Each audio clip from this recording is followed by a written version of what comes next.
अगर मेरा channel subscribe नहीं किया तो सब्सक्राइब कर लें और साथ घंटी के आइकन को प्रेस कर दें। इस तरह हमारी जो भी नई वीडियो आएगी वो आप तक सबसे पहले पहुंचेगी।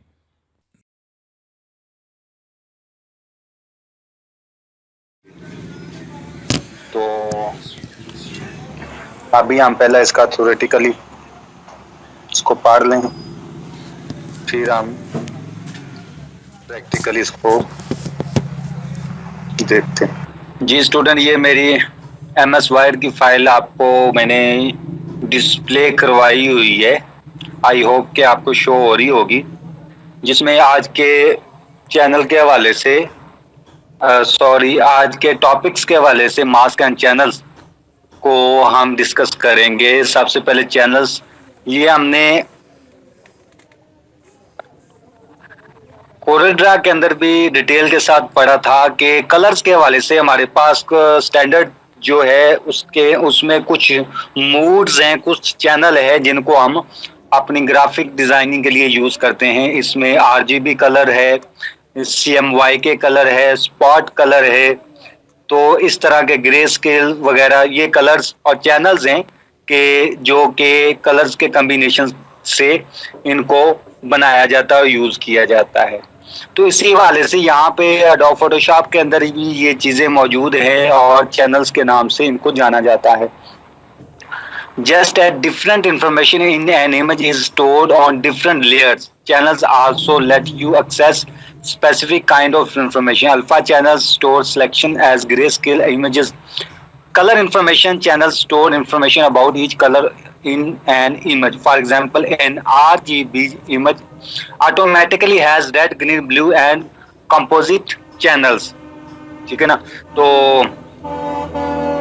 ये RGB रेड, ग्रीन, ब्लू और इनकी कॉम्बिनेशन से जो डिफरेंट कलर्स बनते हैं, तो ये RGB चैनल्स के हवाले से।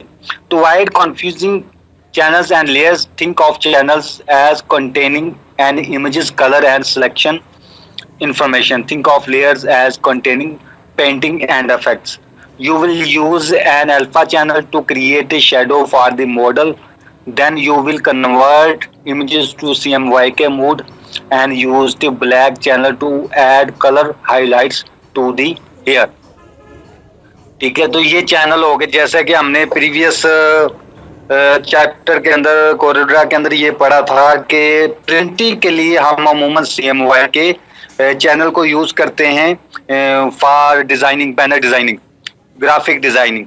और अगर हमें प्रिंटिंग नहीं चाहिए तो फिर हम RGB कलर मोड या चैनल्स को यूज करते हैं ताकि वो हमारे लिए उसकी रेजोल्यूशन और उसकी जो है रिजल्ट बेहतर हो। तो इसलिए ये चैनल्स भी हम आज इसको डिस्कस करेंगे। उसके बाद एक क्विक मास्क से क्या मुराद है? जैसा कि आजकल ये मास्क हम पहनते हैं और बड़ा ट्रेंड इस वाले से कोविड के अंदर बना हुआ है। मास्क जैसा कि नाम से ही जाहिर है, मास्क कहते हैं प्रोटेक्शन देने को, प्रोटेक्ट करने को। तो यहाँ पे भी एडोब फोटोशॉप के अंदर भी ये वाला एक कॉन्सेप्ट मौजूद है मास्किंग का। तो ये किस लिए यूज होता है कि किसी अपने इमेज के अंदर एक स्पेसिफिक एरिया को हम मास्क कर देते हैं ताकि उसको प्रोटेक्ट कर लिया जाए, और अगर कोई उस इमेज के ऊपर वर्किंग करते हुए तो वो हमारा जो प्रोटेक्टेड एरिया है, मास्क्ड एरिया है, वो खराब ना हो। तो इसलिए वो मास्किंग की जाती है। तो use quick mask move to create and edit selection quickly. Start with the selection and then add or subtract from it to make the mask. You can also create the mask entirely in quick mask mode. Color differentiate the protected and unprotected areas. When you leave quick mask mode, then unprotected areas become a selection. ठीक है, तो इसका scenario यूं है कि हम अपनी image के अंदर स्पेसिफिक एरिया को मास्क कर लेते हैं ताकि उसको प्रोटेक्ट कर लिया जाए, और जब वो प्रोटेक्टेड हो जाता है तो फिर उस पर कोई किसी किस्म का काम नहीं हो सकता। उसके अलावा जो एरिया है उस पर कोई पेंटिंग करना हो, कोई इस तरह का जो भी फोटोज के हवाले से, फोटो एडिटिंग के हवाले से काम करना हो तो हम कर सकते हैं। तो आइए हम अब एडोब फोटोशॉप पे चलते हैं और इनको हम देख लेते हैं प्रैक्टिकली। सबसे पहले हम क्विक मास्क की प्रैक्टिस करते हैं, फिर चैनल्स के हवाले से देखेंगे। जी स्टूडेंट, ये एडोब फोटोशॉप की स्क्रीन आपको नजर आ रही है? जी सर, नजर आ रही है।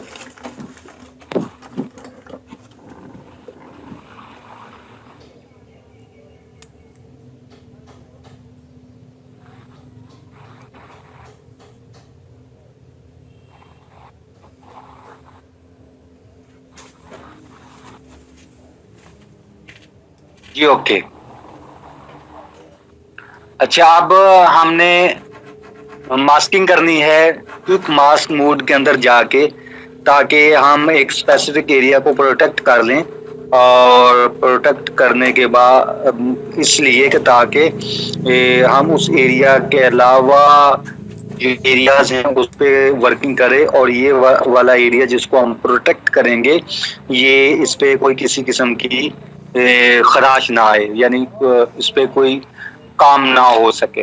तो इसके लिए हमें क्या करना पड़ेगा कि सबसे पहले आप आ जाएं अपने टूल पैनल के अंदर, और यहाँ पे सबसे नीचे आए तो ये सबसे बॉटम पे edit in quick mask mode, यानी क्विक मास्क मोड के अंदर जाने के लिए इस बटन पे क्लिक करेंगे तो ये मैं आ गया, अब क्विक मास्क मोड के अंदर आ गया हूँ।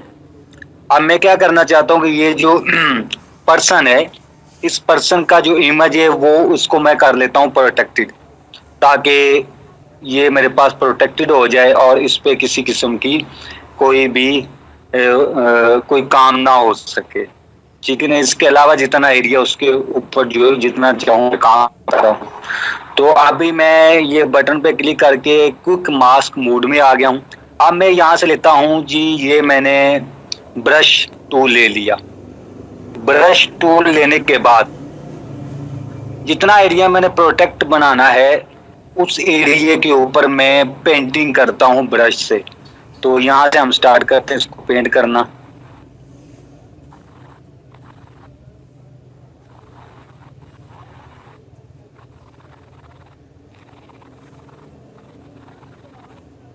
तो ये मैं ब्रश से पेंट करता जाता हूँ ताकि वो वाला एरिया मैं प्रोटेक्ट कर सकूं।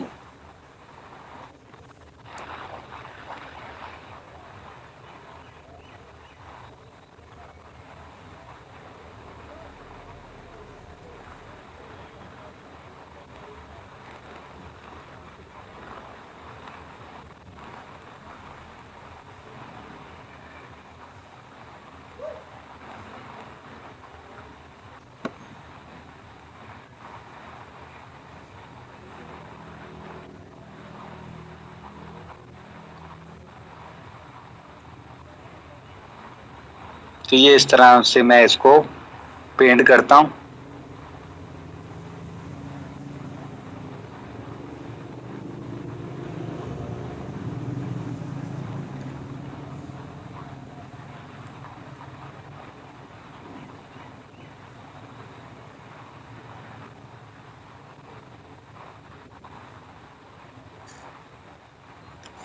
जो एरिया मैं प्रोटेक्ट करना चाहता हूँ मैंने ब्रश टूल की मदद से उसको पेंट कर लिया, जो कि आपको भी सामने नजर आ रहा होगा। अब क्या करता हूं कि मैं अब क्विक मास्क मोड से निकल आता हूं। ये जो नीचे बटन है इसी बटन में मैं दोबारा से क्लिक करता हूं तो अब मैं क्विक मास्क मोड से बाहर आ गया हूं।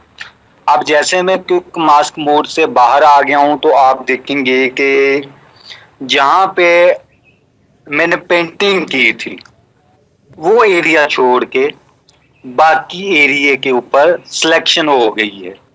बाकी तमाम एरिया जो है वो सिलेक्टेड है।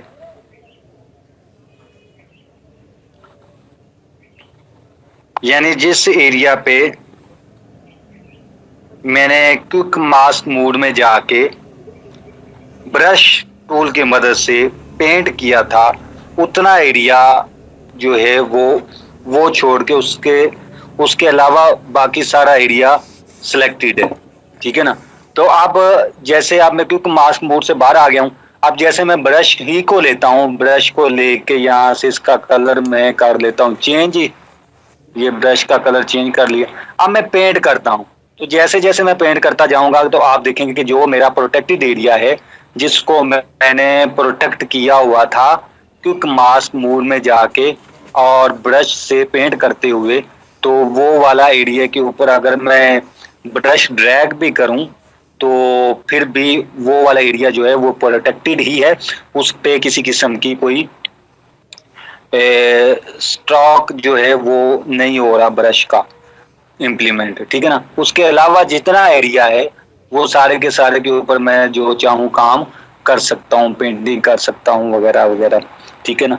तो ये था हमारा क्विक मास्क मोड के हवाले से कि क्विक मास्क मोड के अंदर जाके हम अपना स्पेसिफिक एरिया जो है वो प्रोटेक्ट कर लेते हैं, और प्रोटेक्ट करने के बाद हम उसको उसके अलावा एरिया को हम क्या करते हैं कि उस पर काम करते हैं, क्योंकि वो सिलेक्शन हो जाती है और सिलेक्शन जितना एरिया हमने मास्किंग की होती है उसके अलावा एरिया सिलेक्ट हो जाता है, और उसी तरह से उस पर हम ये इस तरह से, अब मैं इसके ऊपर ड्रैग भी कर रहा हूँ लेकिन फिर भी वो उसके ऊपर पेंटिंग नहीं हो रही, ठीक है ना। तो ये इस तरह से क्विक मास्क मोड की मदद से हम इस तरह कर लेते हैं। तो अब मैं इसके सिलेक्शन ख़त्म करनी तो उसी तरह से Ctrl+D या डी सेलेक्ट कर लें, ऊपर सेलेक्ट में जाके तो डी सेलेक्ट कर लें तो ये सिलेक्शन ख़त्म हो जाए। तो ये था हमारा क्विक मास्क मोड के हवाले से प्रैक्टिस जो हमने करनी थी, यानी इसका मकसद ये होता है कि स्पेसिफिक एरिया को प्रोटेक्ट कर लिया जाए।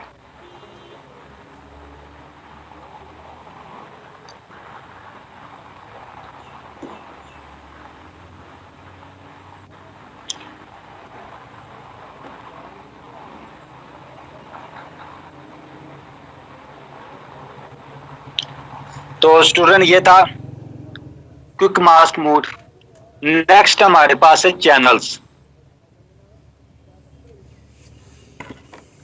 चैनल्स वो कैसे, मैं आपके सामने एक इमेज लेके आता हूं तो उसकी मदद से हम चैनल्स को अंडरस्टैंड करेंगे।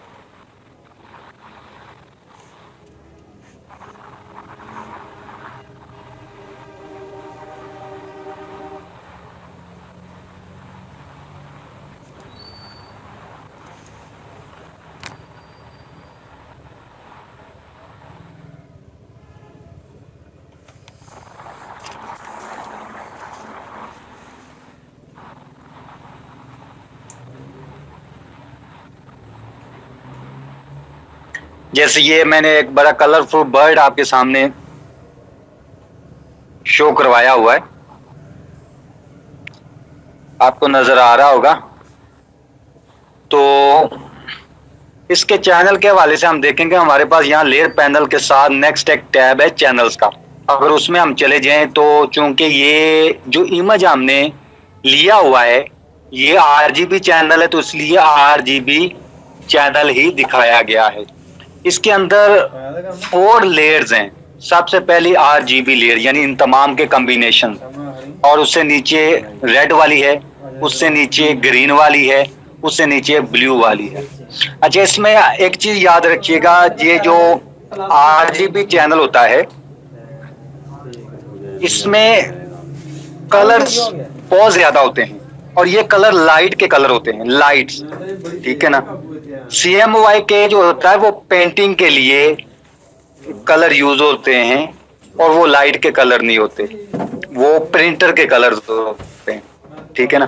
और RGB जो है चैनल इसके अंदर लाइट के कलर होते हैं। तो लाइट के कलर जो होते हैं वो बहुत ज्यादा हैं और चूंकि इन 3 कलर्स के ही कॉम्बिनेशन से वो कलर बनते हैं रेड, ग्रीन एंड ब्लू, ठीक है ना।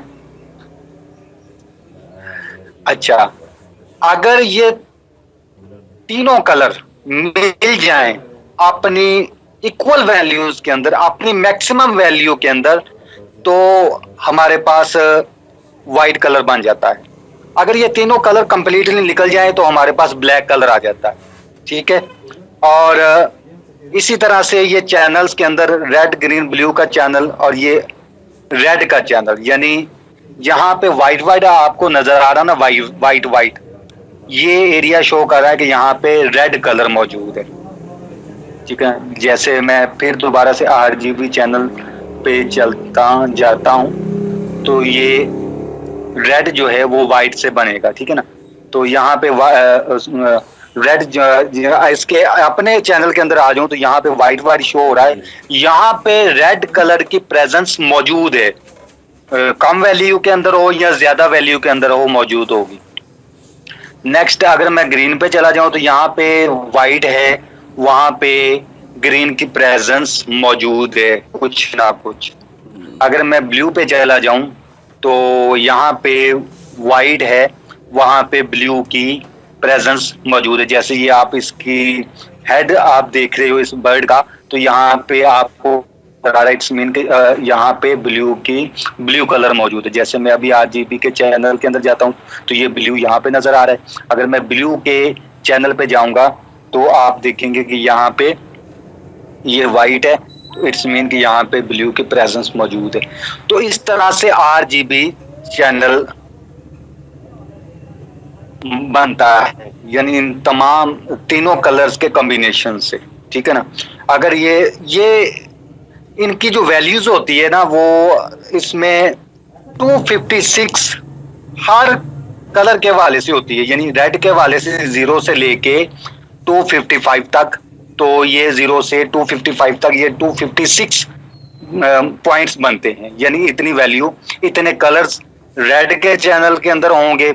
अगर ग्रीन की बात की जाए तो ग्रीन के अंदर भी 0 से लेके 255 तक, अगर ब्लू की बात की जाए ब्लू से भी 0 से लेके 255 तक। तो इसलिए कहते हैं कि जो RGB मोड होता है कलर्स का, इसके अंदर बहुत ज्यादा कलर्स होते हैं।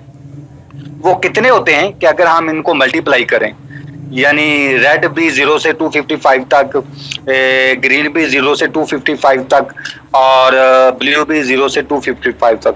अगर 255 ये बन जाते 256 मल्टीप्लाई बाय 256 मल्टीप्लाई बाय 256, तो ये बनते 16.7 मिलियन कलर्स, 16.7 मिलियन कलर्स, यानी इनके कॉम्बिनेशन से बनते। इसलिए RGB कलर मोड के अंदर बहुत ज्यादा कलर्स होते हैं, और चूंकि ये रोशनी के लाइट्स के कलर होते हैं, तो इसलिए जब हम हमने डिवाइस लेनी हो, कैमरा लेना हो या मोबाइल लेना हो, तो उसमें कलर्स के हवाले से भी ये बात की जाती है कि 16 मिलियन कलर्स ये है। तो इट्स मीन कि ये RGB के कलर्स बहुत ज्यादा होते हैं। अच्छा जी, उसके बाद ये हो गया। अब हम इसको नेक्स्ट मजीद कोलैबोरेट करते हैं, मजीद अंडरस्टैंड करते हैं। तो इसके लिए मैं एक न्यू ले लेता हूं आपके अंडरस्टैंडिंग के लिए, न्यू डॉक्यूमेंट ले लेता हूं, उसको 500 बाय 500 इसकी कर लेते हैं।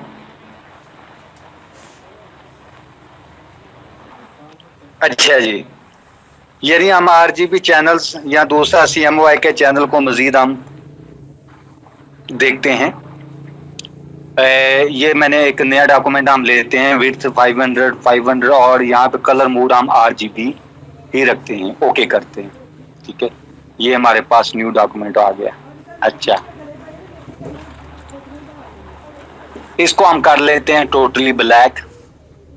कैसे करेंगे कि मैं यहाँ से ब्रश लेता हूँ और ब्रश का साइज बढ़ा के ये इसको मैं कर देता हूँ जी ब्लैक। ये मैंने इसको कर दिया टोटली ब्लैक, ठीक हो गया। तो यहाँ चैनल्स के अंदर भी RGB के अंदर भी ये इस तरह से है, ठीक है ना। अब हमने कलर्स की प्रेजेंस देखनी है, यानी अगर हम रेड चैनल के में आएंगे तो अगर यहाँ पे व्हाइट कलर होगा तो कंप्लीट, तो वो RGB के अंदर रेड होगा, ठीक है ना। तो इसी तरह से मैं दोबारा से ये ले लेता हूं, ये मैंने ले लिया ब्रश और इसका स्ट्रोक का साइज जो है वो थोड़ा कम कर लेते हैं। ये मैंने इसका स्ट्रोक का साइज कम कर लिया और रेड चैनल के अंदर आके इसको मैं कर लेता हूँ वाइट और रेड चैनल के अंदर आगे यहाँ पे मैं एक ये इस तरह से वाइट कलर ऐड करता हूँ, ठीक है ना। आप आरजीबी के अंदर आके देखेंगे तो ये इस तरह से रेड है, ठीक है ना। अब इस तरह से ग्रीन में जाके मैं इसको यहाँ पे स्पॉट करता हूँ और आप देखेंगे कि ये ग्रीन लग गया। आरजीबी के अंदर जाएंगे तो ये ग्रीन लग गया। इस तरह ब्लू के अंदर जाके मैं यहाँ पे स्पॉट लेता हूँ एक और ये ब्लू आ गया। तो आरजीबी के अंदर जाएंगे, ये मैंने 3 स्पॉट लिए तो आप देखेंगे रेड ग्रीन ब्लू और आप इनके कॉम्बिनेशन से भी बनते हैं। जैसे रेड और ग्रीन मिलेगा तो येलो बनेगा, इस तरह से ग्रीन और ब्लू मिलेगा तो सियान बनेगा, इस तरह से ब्लू और रेड मिलेगा तो मजेंटा बनेगा। और आप ये तीनों अपने इक्वल और हाईएस्ट वैल्यू के अंदर मिलेंगे तो यहाँ पे ये बन जाएगा वाइट, ठीक है। तो अगर ये तीनों कलर्स निकल जाएं सारे तो ब्लैक आ जाएगा। तीनों कलर हाईएस्ट वैल्यू के अंदर मिल जाएं तो वाइट आएगा और बाकी इनके कॉम्बिनेशन से बहुत ज्यादा कलर्स बनेंगे। तो ये था मैंने आपको अंडरस्टैंड करवाने के लिए कि आरजीबी कलर होते कैसे हैं और किस तरह से इनको प्रेजेंट किया जाता है। तो इस तरह से आप आरजीबी चैनल्स के अंदर जाके आरजीबी कलर्स को देख सकते हैं।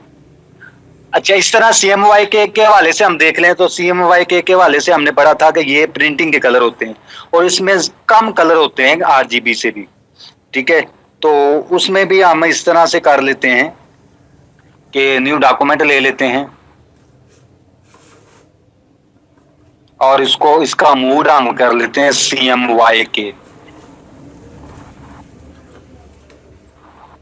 ये मैंने Ctrl+N करके न्यू डॉक्यूमेंट और यहाँ पे CMYK मैंने सेलेक्ट किया और ओके कर दिया, ठीक है ना। ये आ गया CMYK। इसमें भी ये है कि अगर कंप्लीटली चारों कलर मिल जाएंगे तो ब्लैक बनेगा, अगर सारे निकल आए तो वाइट हो जाएगा, उसके उलट है, ठीक है ना। तो उसी तरह से मैं ये ब्लैक कलर लेके और ब्रश के जरिए सियान के अंदर यहाँ पे एक स्पॉट ऐड करता हूँ ये, और आप यहाँ पे देखेंगे ये CMYK के अंदर तो वो सियान का आ जाएगा। अब मजेंटा के अंदर आके मैं एक स्पॉट ऐड करता हूँ ये, तो आप देखेंगे कि ये मजेंटा आ गया। अब येलो के अंदर आके मैं इस तरह से एक स्पॉट ऐड करता हूँ ये, और ये आप देखेंगे कि ये आ गया। अब ये ब्लैक जो है मैं साइड पे ऐड कर लेता हूँ तो ये ब्लैक आ जाएगा, ठीक है। तो ये इस तरह से ये ब्लैक आ गया।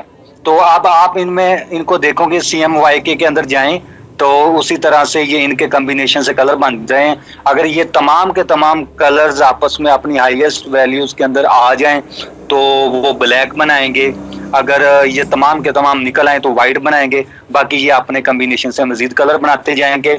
और RGB जो है वो लाइट्स के कलर्स हैं जो कि डिवाइसेस के लिए यूज होते हैं। अगर आपने डिवाइसेस के लिए कोई डिजाइन बनाना है तो फिर आपको RGB कलर यूज करने होंगे।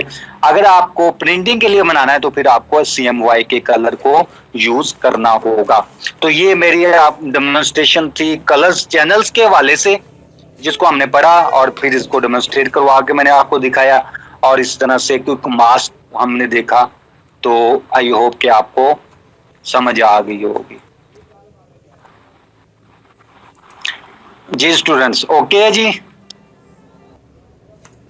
ओके जी। उस्मान अली आपने एड्रेस किया हुआ। सर मैंने वो क्विक मास्क के बारे में पूछना था। अगर हमने राइटिंग की हो तो फिर भी कर सकते हैं, आपने पिक्चर में की है तो मैंने फेसबुक या दूसरे चीज़ों में देखा हुआ है कि राइटिंग के पीछे भी ये क्विक मास्क लगा हुआ है, तो वहाँ हम कर सकते हैं।